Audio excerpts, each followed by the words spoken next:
Bueno, buenas noches con todas y todos. Mi nombre es Jorge Locio, yo soy director del Instituto Ribagüero. A nombre del instituto queremos darle la bienvenida, agradecerles por su presencia. Eh, en este año de crisis, un año importante, año de bicentenario, pero que nos ha tocado, digamos, en un mal momento, creo que siempre es bueno tener momentos de celebración. Y pienso que toda presentación de un libro es un motivo para celebrar. Esta noche vamos a tener la presentación del libro del abogado e historiador José Ignacio Peña, titulado Mariano Ignacio Prado, entre la gloria y la leyenda negra, publicado por la Fundación Bustamante de la Fuente, que versa principalmente sobre la figura del general Mariano Ignacio Prado. Empezaremos la presentación con las palabras de la doctora Margarita Guerra, profesora principal del Departamento de Humanidades de la Universidad Católica y actual presidenta de la Academia Nacional de la Historia. Doctora Margarita, tiene la palabra. Muy buenas noches. Doctor Jorge Locio, director del Instituto Ribagüero. Doctor Manuel Bustamante, presidente de la Fundación Bustamante de la Fuente. Doctor José de la Puente Brunque, decano de la Facultad de Letras y Ciencias Humanas. Doctor Paul Rizopatrón Boyle. Doctor José Ignacio Peña. Señoras y señores, es para mí sumamente grato participar de esta presentación del libro sobre Mariano Ignacio Prado, porque he seguido de cerca el proceso de su preparación. El objetivo de develar la verdadera historia acerca de la conducta del general Prado en la guerra de 1879 y sopesarla con su actuación y posterior presencia en la historia peruana era todo un reto, porque se corría el peligro de dejarse subyugar por su heroísmo y su espíritu de lucha, o por el contrario, seguir la corriente tan difundida de repetir los ataques que sus enemigos políticos han hecho circular y sus seguidores han repetido incesantemente. El señor Peña, en aras de la objetividad, ha desarrollado un laborioso trabajo de historiografía en la utilización de fuentes documentales, de archivos particulares, periódicos de la época, nacionales y extranjeros, y bibliografía contemporánea, de amigos y enemigos, para no pecar por exceso ni por defecto. Y aquí tenemos el resultado de su investigación, cuyas conclusiones quedan a criterio del lector. La verdad histórica debe imponerse en toda investigación, por más simpatía o antipatía que sintamos por los hechos o por los personajes. Lo que interesa es dar las evidencias que nos permitan concluir algo respecto al tema. El historiador no tiene derecho a esconder aquella carta, aquella prueba, aquel testimonio que desvirtúe su hipótesis, dado que las hipótesis son solo suposiciones que, si no las podemos demostrar, debemos reconocer hidalgamente que nos equivocamos y aceptar la rectificación del caso. En el texto que comentamos, al general Prado se le reconocen las preseas conseguidas antes de la guerra de 1879, aunque para el inicio de esta sí se le da el crédito de la dirección inicial hasta diciembre de ese año. Luego viene la causa del descrédito, su salida del país, no para protegerse, sino para inmolarse en el intento de obtener créditos, armas y naves indispensables para continuar la guerra, y que hasta ese momento no había sido posible obtener. Cometió un error político gravísimo. Debió pensar en el efecto psicológico en el pueblo que creía en él.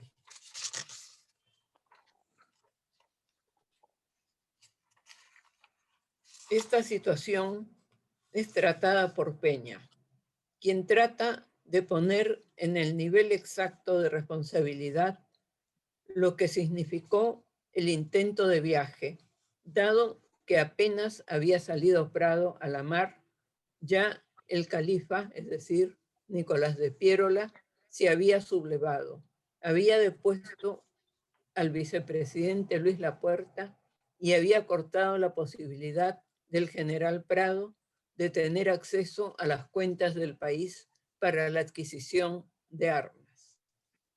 La bibliografía y las fuentes utilizadas por el señor Peña en 17 páginas nos da cuenta de los archivos oficiales y particulares que dan la oportunidad de acercarnos al personaje a través de las opiniones de contemporáneos ilustres, amigos y enemigos, distinciones y opiniones de sus superiores respecto a su descripción, a su desempeño durante la carrera militar. Entrevistas de periodistas norteamericanos al propio general, y también esta documentación nos permite escuchar las opiniones del personaje, su relación familiar, su preocupación por la libertad de Cuba y Puerto Rico y los valores que profesaba. Creo que el objetivo de llegar al fondo de la verdad en el caso de Prado queda debidamente aclarado y puede rastrearse el camino seguido por la leyenda que podríamos decir se queda en eso, solo una leyenda. Por esto felicito al autor de la investigación realizada y a la Fundación Bustamante que nos obsequia este volumen que contribuye a mejorar nuestra autoestima frente a la guerra de 1879. Muchas gracias.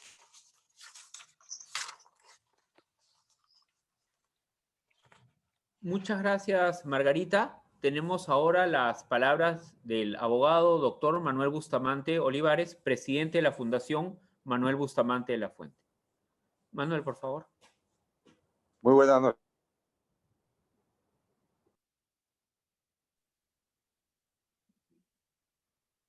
En sí, por ser posible esta ceremonia virtual de presentación del libro de José Ignacio Peña, y así a los panelistas que nos acompañan hoy en día.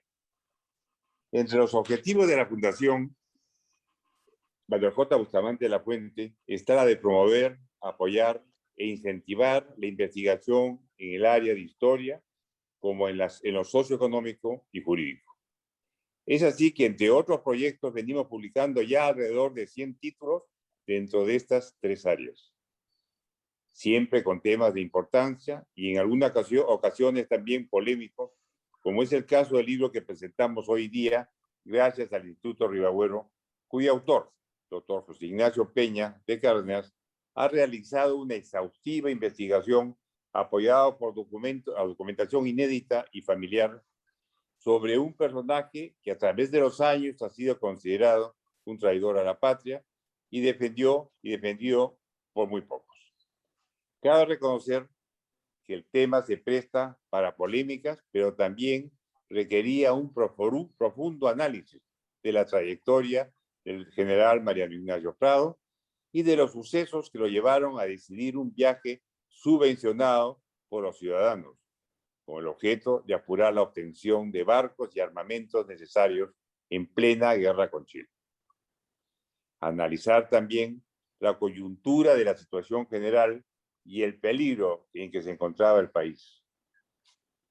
Hay que señalar el profundo amor que a lo largo de su trayectoria Prado había demostrado por el país con sus actos. Líder de la Revolución Restauradora, de la Honra Nacional de 1865 y valiente y destacada actuación en el combate de 2 de mayo de 1866, que lo convirtió en indiscutible héroe nacional y de reconocido americanismo, por ejemplo, en su apoyo a la independencia de Cuba. Su impecable carrera militar y hoja de servicios lo llevaron 2 veces a la presidencia de la República.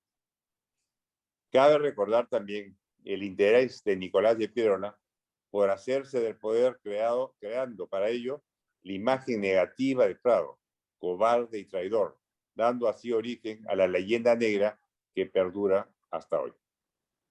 Es por estas razones que la Fundación ha visto de interés apoyar esta publicación, fruto del acucioso trabajo de José Ignacio Peña, con el fin de poner al alcance de los investigadores y lectores en general, versión que cuenta también con un interesante prólogo de Margarita Guerra, que permite esclarecer los hechos y ver nuevas perspectivas para hacer un análisis desapasionado y que lleve a un juicio más justo y certero de quien, con sus luces y sus sombras, forma parte de nuestra historia republicana. Muy agradecido. Muchas gracias, Manuel. Tenemos ahora las palabras del historiador y profesor de la Universidad Católica, Paul Rizopatrón. Buenas noches, doctora Margarita Guerra Martinier, presidenta de la Academia Nacional de la Historia, doctor Manuel Bustamante Olivares, presidente de la Fundación Manuel Bustamante de la Fuente, doctor José de la Puente Brunque, decano de la Facultad de Letras y Ciencias Humanas, profesor Jorge Locio, magíster, por supuesto, José Ignacio Peña de Cárdenas, autor del libro que hoy día se está presentando, y señoras y señores participantes todos de este evento. Quiero referirme a la persona del autor de este libro, antes de mencionar algunos aspectos del mismo. José Ignacio Peña de Cárdenas es un investigador que, pese a haber estudiado Derecho y haber seguido una maestría relacionada en Estados Unidos, siempre tuvo alma de historiador. Es el mayor de sus hermanos, el mayor de los nietos de sus abuelos paternos, que fue depositario de varias tradiciones familiares, ¿no? Las mismas que conjugó con sus lecturas sobre historia europea. En casa de su abuelo, Max Peña Prado, conoció la versión de los suyos en torno a la vida y obra de Mariano Ignacio Prado. La misma que se estrelló en su educación escolar con el sesgo negativo que dicho personaje fue tratado por determinada historiografía, implantada en la currícula escolar en los años del gobierno revolucionario de las Fuerzas Armadas, sobre la base de la famosa leyenda negra iniciada por el pierolismo. Años después, tras haber trabajado como abogado en distintas entidades, José Ignacio se decidió a incursionar en la carrera que, por razones prácticas, había dejado de lado, argumento que conozco yo mismo, pues antes de ser historiador estudié Ciencias de la Comunicación, por semejantes motivos. La circunstancia concreta que terminó por animarlo fue la publicación del libro titulado El Expediente Prado, escrito por un panel dirigido por un connotado excongresista de la República, en que, por razones varias, que no cabe analizar aquí, se construyó un andamiaje de ataques, no solo contra el vencedor del 2 de mayo, 2 veces presidente del Perú, sino contra toda su familia a lo largo de generaciones. El libro fue al poco tiempo replicado por un marino en retiro, amante de la historia nacional y autor de varios libros relacionados, en base a documentos sólidos que obran en repositorios públicos y privados. Respuesta enfática con clara intención de defender la trayectoria y la honra de dicho presidente, que por la prisa en que se quiso publicar no logró incluir toda la información y datos que hubieran sido de desear. El libro que hoy presenta José Ignacio no tiene igual fin, desde que más que responder a diversos autores de intención demoledora, busca poner de relieve la hoja de vida del hombre, del militar y del presidente, en particular en torno al combate del 2 de mayo de 1866, cuya victoria y la defensa de la integridad no solo peruana, sino sudamericana, dependió en gran medida de Mariano Ignacio Prado. En ese momento se encontraba dicho personaje al frente de la República, con una responsabilidad asumida al considerar que la administración previa fue muy débil frente a la intervención extranjera en nuestro litoral. presencia que fue considerada en su momento como neocolonialista. José Ignacio no podía eludir el tema de la guerra con Chile, ocurrida durante el segundo periodo de mando de Mariano Ignacio Prado y 13 años después del combate del 2 de mayo, así como la sombra que se tendió sobre las decisiones y reputación de dicho presidente. En este libro, José Ignacio deja planteada la controversia ya desde el mismo título del mismo, desde el título del libro, ¿no? Así tenga él convicciones propias al respecto, como autor de un libro serio, está consciente de la muy difícil encrucijada en que se encontró su antecesor, por lo que es complicado, cuando no imposible, emitir un juicio categórico digamos, en relación a dicha actuación. Se trató entonces de momentos muy difíciles de comprender a cabalidad y por ello muy difícil de emitir un fallo inobjetable. En cualquier caso, José Ignacio se abstiene elegantemente de darlo, no sin dejar de poner de relieve la ya mencionada trayectoria política militar de Mariano Ignacio Prado. En particular, la incuestionable habilidad con que condujo, digamos, el enfrentamiento contra la escuadra española en el litoral sudamericano, ¿no? Encabezando la cuádruple alianza que ya digo, coronó con éxito este esfuerzo, ¿no? Y cuyo último episodio de enfrentamiento fue el combate del 2 de mayo de 1866 y la repulsa de la escuadra española de nuestras costas. He hecho hincapié en la naturaleza provinciana del general Prado, y si no lo he hecho antes, lo hago ahora, porque es muy interesante reflexionar cómo a lo largo del siglo XIX esta ha sido la característica de la vasta mayoría de presidentes peruanos. Mariano Ignacio Prado y Ochoa había nacido en Huánuco en 1827, en el seno del hogar formado por Ignacio de Prado y Zorobastúa y Francisca de Ochoa y Tafur. Fue nieto paterno de Juan de Prado, natural de Francia, ¿no? Cuyos ascendientes no han podido ser descubiertos hasta la fecha a cabalidad, y de Josefa de Zorogastúa Bayairo, ¿no? Nieto materno de Manuel de Ochoa y de Juana Tafur Guerra, ¿no?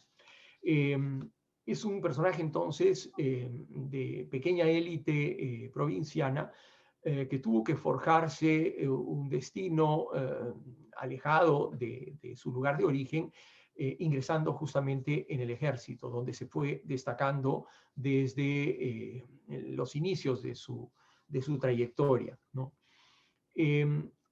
En la década de 1860, en la primera mitad de dicha década, contrajo matrimonio con una dama de familia ilustre arequipeña. Previamente él había tenido algunos hijos habidos fuera de matrimonio, cosa bastante común en la realidad de aquella época y particularmente en militares que se desplazaban de un lugar a otro.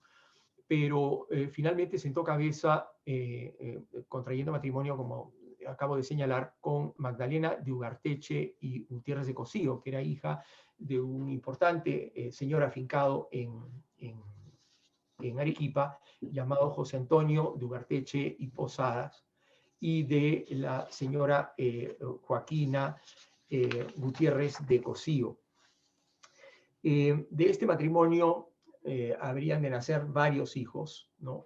Una de las cuales fue María Prado y Ugarteche, que con el andar del tiempo contraería matrimonio con Juan Manuel de Cárdenas, Juan Manuel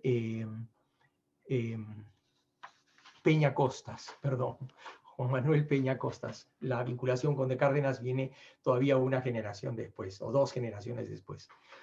Bien, hago mención de esto porque María Prado Ugarteche de Peña vivió muchos años, falleció en la década de 1850 Tuvo como hermano mayor a un personaje dedicado al mundo de las finanzas, Mariano Ignacio Prado Ugarteche, a 3 personajes, bueno, 2 de ellos, o uno de ellos mayor que ella, creo, y 2 menores que ella, que fueron Javier, Jorge y Manuel Prado Ugarteche, dedicados a la política y al mundo, Javier al mundo académico. Javier fue rector de la Universidad Nacional de San Marcos, ¿no? Y formó una colección importantísima en términos documentales, ¿no? Que eventualmente pasarían, ¿no? A los hermanos que le sobrevivieron y a los herederos de estos. Fue por tal motivo que José Ignacio, a través de su abuelo, el antes referido señor Max Peña Prado, accede a mucha de esta documentación, ¿no? De la que se fue embebiendo a lo largo de toda su vida. Y es esa documentación la que él busca que poner de relieve en este libro, a lo largo de su construcción y muy particularmente al final. Ahora, no solamente la documentación que ha obrado en poder de su familia, sino, como bien se ha señalado antes, lo ha dicho la doctora Guerra, en artículos aparecidos en periódicos, tanto en el Perú como en el extranjero, cartas de diversa naturaleza, una bibliografía nutridísima, etc. Pero es la riqueza documental la que hace de este libro el valioso aporte que resulta siendo, ¿no? Y es el interés, digamos, de esta documentación lo que le permite a José Ignacio de encontrar, digamos, material con el cual ilustrar al público que lee este libro, poner a la consideración del público este rico material, ¿no? Y creo que ahí estriba posiblemente el principal mérito de este libro, ¿no? Es un libro que trata muy bien toda la temática cubierta, pero que aporta una documentación fantástica para que el público saque, en la medida de las posibilidades y de su formación, las mejores conclusiones o las conclusiones que resulten más objetivas, ¿no? En tal sentido, felicito mucho a José Ignacio por este valiosísimo esfuerzo y le animo pues a que siga en igual línea con temas relacionados y otros de su variado interés. Muchísimas gracias. Muchas gracias, Paul, por tus comentarios. Tenemos ahora las palabras del doctor, profesor principal en la Universidad Católica y decano de la Facultad de Letras y Ciencias Humanas, José de la Puente Brunca. Muchas gracias. Muy buenas noches. Señor doctor Jorge Locio, director del Instituto Ribagüero, doctor Manuel Bustamante, presidente de la Fundación Manuel Bustamante de la Fuente, doctora Margarita Guerra, presidenta de la Academia Nacional de la Historia, estimado Paul, estimado José Ignacio, estimados colegas y amigos. Agradezco mucho la posibilidad de participar en la presentación de este libro que se refiere a un personaje crucial de la historia peruana del siglo XIX. Creo que el título es muy revelador porque pienso que Mariano Ignacio Prado quizás es el personaje del Perú del siglo XIX en el que con más claridad se ve esa dramática contraposición que aparece en el título del libro de José Ignacio, ¿no? La gloria y la leyenda negra, ¿no? La gloria en lo referido a la defensa de la causa americana, en la guerra con España, digamos, la leyenda negra a partir de los sucesos de la guerra del Pacífico, a los que ya se han referido quienes me han antecedido en el uso de la palabra. El libro me parece un aporte, como lo ha señalado Paul, muy importante. Debo decir además que el trabajo de José Ignacio Peña se hizo acreedor a la beca Ribagüero Bustamante de la Fuente, que otorga conjuntamente el Instituto Ribagüero y la Fundación Bustamante, y debo también felicitar a la Fundación por la edición tan cuidada de esta obra y por la preocupación de la Fundación por promover la investigación histórica, por ofrecer nuevos elementos de juicio, como lo señala el propio texto introductorio del presidente de la Fundación, ofrecer nuevos elementos de juicio para un análisis desapasionado, para un análisis esclarecedor de la trayectoria de este personaje histórico tan importante y tan controvertido. Margarita habló de un tema crucial en el trabajo del historiador, que es el de la objetividad. Eso me trajo a la memoria un libro de un gran historiador norteamericano, Peter Novick, que tiene un título muy claro, That Noble Dream, ese noble sueño. Y eso es la objetividad para el historiador, un noble sueño. La objetividad absoluta, la verdad absoluta no se va a poder encontrar, ¿no? Como decía el historiador británico Edward Carr en su clásico libro que es La Historia, hay tantas historias como historiadores, ¿no? Cada historiador aporta nuevos enfoques, cada historiador aporta nuevas preguntas, cada historiador aporta nuevas perspectivas, ¿no? Y esas preguntas, esos enfoques, esas perspectivas tienen que ver también con la época y el contexto de cada historiador. Por eso no hay temas cerrados en historia. Por eso es tan apasionante el trabajo del historiador, ¿no? Claro, el objetivo ideal para nosotros sería sacar a la luz la verdad, pero sacar a la luz la verdad en realidad es imposible. Lo que podemos lograr es aproximarnos lo más posible a la verdad. Las fuentes siempre serán incompletas. Las fuentes, decía un autor, son como espejos deformantes o son como cortinas que nos nublan la realidad. Por otro lado, las fuentes evidentemente son incompletas, ¿no? Entonces, por tanto, lo importante del trabajo del historiador es la pregunta que el historiador plantea, el problema que el historiador plantea, cómo se enfrenta a las fuentes, ¿no? Yo debo felicitar a José Ignacio por ese afán de objetividad que él plantea y porque además nos ofrece un conjunto documental excelente. Como ha dicho Paul, es uno de los grandes aportes del libro, porque ha podido consolidar, ha podido juntar una serie de documentos, algunos publicados previamente, pero a veces en libros posibles de encontrar, ¿no? En textos como Las Memorias de las Revoluciones de Arequipa, del de Valdivia, u otros textos inéditos, documentos inéditos, ¿no? Al archivo del Ministerio de Relaciones Exteriores, del Centro de Estudios Histórico-Militares, de la Memoria Prado, etcétera, ¿no?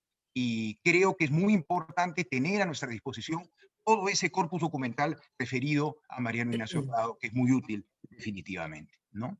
El libro está bastante bien estructurado, básicamente en dos partes, ¿no? La primera referida básicamente a la trayectoria vital de Mariano Ignacio Prado, desde, digamos, su nacimiento hasta la Revolución de 1865, que es, digamos, el gran acontecimiento histórico por el cual salta la fama nacional, con la guerra con España y toda su defensa del americanismo, como ya se ha mencionado. Y la segunda parte está referida, se inicia, digamos, con la elección de Prado como presidente en 1876 y se refiere a toda esta etapa polémica de Prado y la guerra con Chile, el viaje de Prado ya mencionado, la leyenda negra subsecuente y su retorno, su muerte y su familia, ¿no? Luego viene el anexo documental, repito, importantísimo, a lo cual también se ha referido Paul. Más tiene un conjunto de ilustraciones realmente muy bien seleccionadas y de excelente calidad. De manera que esto hay que rescatarlo, ¿no? Y quiero insistir, ¿no?, en la importancia de los documentos que se incluyen como anexos. Repito, hay documentos de archivo que se publican por primera vez y otros son provenientes de publicaciones antiguas o poco difundidas, ¿no?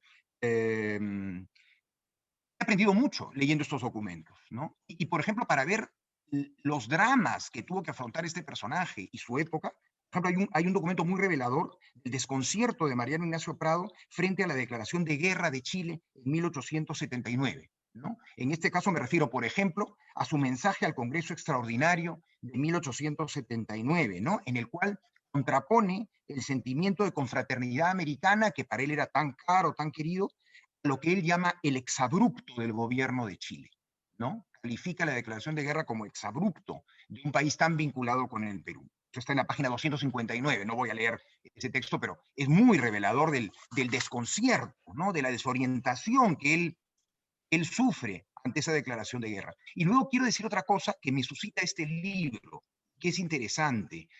Leyendo el libro, leyendo los documentos, se me han venido a la cabeza muchas ucronías, muchas visiones contrafácticas, ¿no? La ucronía es lo que pudo ser y no fue. Este libro invita a muchas ucronías. Basadre decía que como la historia peruana tiene tantas páginas oscuras, este tipo de historias generan en los historiadores muchas ucronías, ¿no? Aunque Basadre decía que también, evidentemente, junto a esas páginas oscuras, había muchas páginas aurorales, positivas, en la historia peruana, ¿no?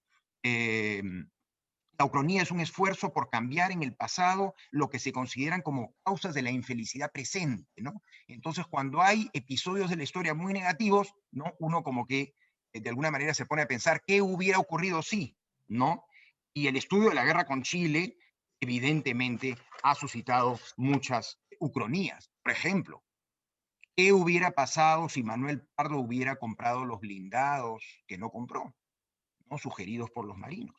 Hay en la página 248, tampoco la voy a leer, pero los invito a que ustedes la lean, una carta de Manuel Pardo a Prado, en la que se ve que Pardo minimiza a los chilenos, ¿no? Y considera que la compra de los blindados de parte de Chile era un esfuerzo, ¿no? Era un esfuerzo, ¿no? Minimiza esa compra. Es decir, y claro, como se señala también en este libro, y por ejemplo hay otro documento de José Antonio de la Valle, donde le dice a Prado, ¿no? que el éxito de la guerra se va a decidir en el mar. La superioridad naval va a decidir el éxito de la guerra, y así fue, lamentablemente, para el Perú. Eso lo vio muy claro un personaje previo, pero también muy vinculado a Prado en sus tiempos más jóvenes, Ramón Castilla. Ramón Castilla vio muy claramente que el dominio del mar era fundamental para, digamos, el prestigio y la seguridad nacional, ¿no? Lamentablemente en la década de 1870 eso no se dio. Y en ese sentido quería también animar a José Ignacio, porque todo libro es un gran aporte, pero también los libros como que invitan a pensar en otros temas, ¿no? Y a continuar las investigaciones. Y yo invitaría a José Ignacio, porque me he quedado un poco con las ganas de saber más, aunque obviamente no era el tema específico del libro, a investigar un poquito más en cuanto a las relaciones entre Prado y Castilla, ¿no? Sería muy interesante profundizar más en esto y compararlos, ¿no? Castilla es un caudillo de la primera generación de caudillos, es un caudillo que lucha en el tiempo de la independencia.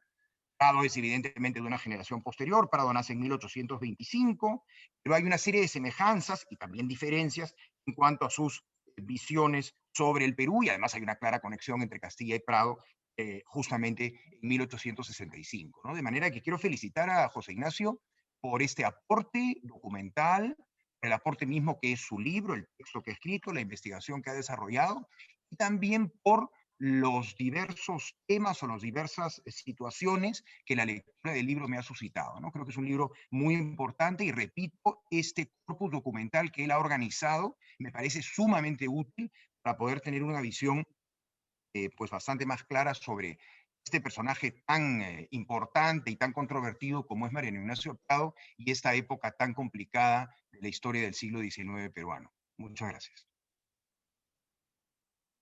Muchas gracias, José, por esos valiosos comentarios. Cerramos el evento con las palabras del autor, el abogado e historiador José Ignacio Peña. Buenas noches. Muchas gracias, la doctora Margarita, muchas gracias el doctor Manuel Bustamante, muchas gracias Jorge Locio, muchas gracias José de la Puente y por su patrón por sus generosos comentarios sobre mi libro. José La Puente, muchas gracias también por la idea de poder revisar el tema de Castilla y Prado. Obviamente, Mario Ignacio Prado empezó su carrera militar al lado de Ramón Castilla, ¿no? Y Ramón Castilla además contó con él en diferentes momentos de su gobierno para poder tranquilizar al Perú, ¿no es cierto?, de las sublevaciones que tenía del general Vivanco. Entonces, Prado, digamos, podría decirse que fue una mano derecha durante mucho tiempo, tratando de sofocar rebeliones contra el gobierno de Castilla, ¿no? Este libro también le busca como un objetivo importante analizar la trayectoria política y militar de Prado, y darle también su verdadero valor en la Revolución del 65, y que lo va a llevar al poder, y cómo él también llega a organizar la defensa del Perú contra la prepotente escuadra española que había tomado las Islas Chincha, y que había impuesto también un tratado humillante para el Perú, que era el Tratado de Vivanco Pareja, ¿no es cierto? Prado, en este caso, fue el adalid lideró el grito peruano contra ese tratado, ¿no es cierto? Y organizó el país, ¿no es cierto? Pudo él hacer la cuádruple alianza con Chile, Bolivia y Ecuador. Tuvo un gabinete excepcional, escogió a unos hombres excepcionales para que lo acompañen. Y lo más importante fue el que hizo la estrategia en el Callao para poder defender. La escuadra española había castigado en Valparaíso y pensaba también castigar al Perú, bombardeando de la misma forma que había bombardeado y destruido todo el comercio en Valparaíso. Queriendo hacer lo mismo acá, se encontró que nosotros estábamos preparados y más aún ellos fueron los que fueron, digamos, conquistados, ¿no? Entonces es importante también que además de la noble actitud y muerte de José Gálvez, se le reconozca también a Mario Ignacio Prado como un héroe del combate del 2 de mayo, ¿no?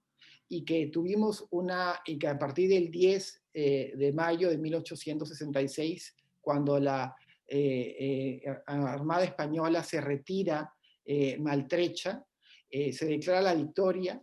Y algo importante que también debe tenerse en cuenta y que no lo tenemos mucho, es las celebraciones que tuvimos en el Perú por el triunfo que hubo de ese combate, ¿no?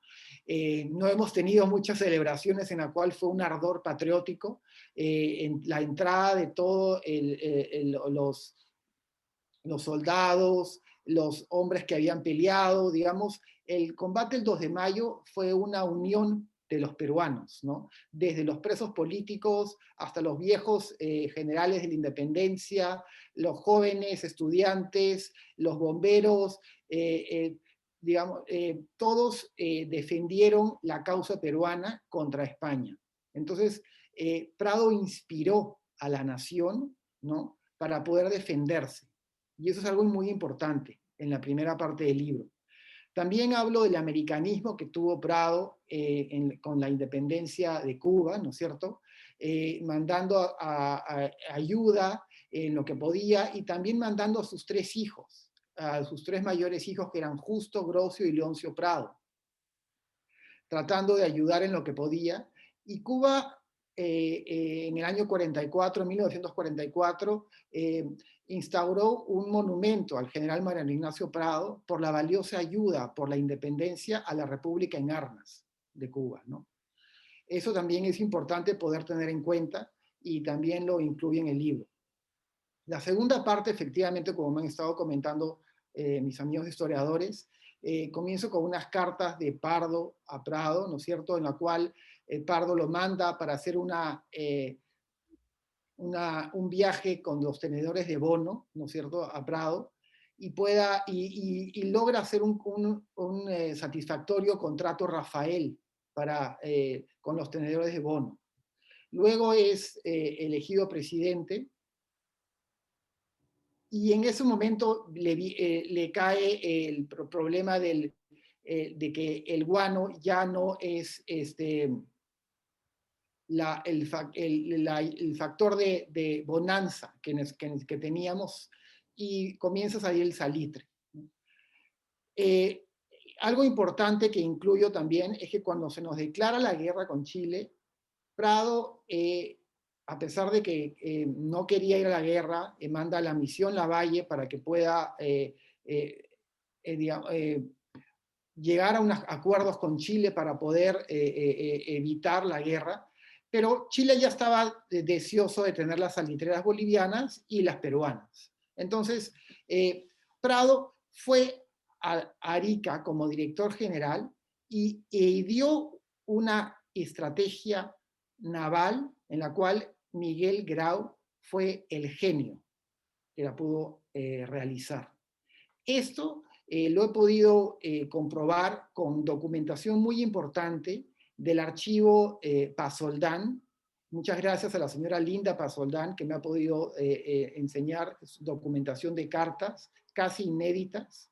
También he podido llegar a documentación del archivo Irigoyen, que ahora es del Ministerio de Relaciones Exteriores, y poder ver de la estrategia que hizo Prado, y en las cartas se puede ver cómo un jefe de Estado se tiene que ocupar de diferentes asuntos, desde las comunicaciones, las traídas de quinina, las reuniones con el presidente de Bolivia, las defensas, todo lo que, la logística que tiene que hacer, y la estrategia, y sobre todo dirigir a la Marina, la guerra de guerrillas que dirige, que la tiene que dirigir y que manda a Grau a que lo haga, y que excepcionalmente tuvimos en jaque a la Marina chilena, capturando hasta el vapor Rímac, y en la cual hasta el presidente de Chile en un momento dado tiene que cambiar ministros y decir en qué momento nos hemos metido a la guerra. O sea, fue una estrategia interesante en la cual nuestra pequeña marina pudo poner en jaque durante mucho tiempo a la poderosa armada chilena en esos momentos. Y creo que hay que darle también ese valor a Prado, ¿no es cierto? Efectivamente, luego viene el problema de que luego el combate de Angamos, en la cual perdemos a nuestro contraalmirante, y Prado regresa a Lima, y ahí también hay una victoria peruana, que es la victoria de Tarapacá, ¿no es cierto? Que también fue una victoria importante durante el gobierno de Prado, pero él ya estaba en Lima, y aquí se da cuenta de que no tiene armamentos y que sus comisionados no están pudiendo traer los buques. Es que él decide hacer este viaje y no se da cuenta de que en realidad él era el mandatario y que debía de quedarse, ¿no? Sin embargo, él pensaba que el viaje iba a ser un viaje corto, iba a poder traer los blindados y continuar la guerra. No creyó de que Pierola iba a dar un golpe de Estado. Es importante también lo que yo he podido encontrar en la Biblioteca Pública de Nueva York, las entrevistas que se le hacen a Mario Ignacio Prado a su llegada en el 7 de enero de 1880, a donde se ve un poco sorprendido con el golpe de Estado, ¿no? Al principio no sabiendo qué hacer, para luego decidir irse igual a Europa, y en mayo de ese mismo año, 1880, hace también una segunda entrevista en la cual no pudo traer nada porque ya no tenía los poderes, ¿no? Pero aparentemente hasta vio barcos interesantes, pero no tenía ya poderes para poder traerlos. Luego viene el decreto de Pierola contra él, en el cual no lo deja de volver al país, y él saca un manifiesto en agosto en el cual se defiende, y es importante leer el manifiesto porque es de primera persona, en la cual en ese momento ya decide él hablar y contar su verdad. La última entrevista que pude encontrar, que me pareció también muy buena, fue una que le hacen en septiembre, el 5 de septiembre de 1883, cuando ya estamos cerca de firmar la paz, ¿no? Y está un poco desilusionado, porque sus hijos mayores, Justo, Grosso y Leoncio, ya han muerto defendiendo a la patria, y él ve que las condiciones que nos impone Chile son terribles, ¿no? Por lo que a veces dice que hay que luchar hasta morir. Luego toco punto por punto sobre esta leyenda negra, que en realidad fue eso nada más, unas leyendas negras, porque trato de entrar a ver las razones y si es que hay alguna verdad, y no he encontrado nada más que una leyenda puesta por sus enemigos políticos y que continúan en el siglo XX, cuando los hijos de Prado entran en política.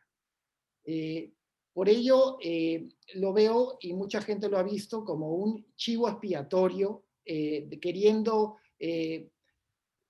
tildarle todos los males de la guerra a una persona que estuvo menos de un año dirigiendo al principio una satisfactoria guerra marítima, y que obviamente trató de buscar armamento y con un desventurado viaje, con una decisión, con una inconducta, ¿no es cierto? Y que a la cual sus enemigos políticos les achacaron todas las culpas de la guerra. Yo creo que cuando Prado fallece, todos los tintes políticos le rinden un homenaje. Y el mismo Cáceres le rinde un homenaje en 1918, cuando la Benemérita Sociedad Fundadora de la Independencia le otorgan un monumento funerario y sus restos son llevados a él, ¿no? Es importante también tener en cuenta que tenemos que tener una responsabilidad en poder ver con objetividad a Mariano Ignacio Prado como un patriota. Y por eso es que yo presento la documentación en el libro, para que el lector pueda sacar sus propias conclusiones. Es importante que a Mariano Ignacio Prado se le pueda tratar justamente y no dejarnos llevar por una leyenda negra que al final no tiene solvencia. Muchas gracias, señores. Muchas gracias, José Ignacio. Excelente tu libro, tu participación. Bueno, les agradecemos muchísimo a todos los panelistas, a todos los participantes. Los invitamos a leer este libro, que trata de un personaje y un periodo clave para comprender nuestra historia bicentenaria, y yo diría que el presente también, ¿no? Y los invitamos también a estar pendientes de nuestras próximas actividades que están presentes en las redes sociales. Entonces, buenas noches y muchísimas gracias a todos. Gracias. Noches, gracias. Buenas noches. Chao.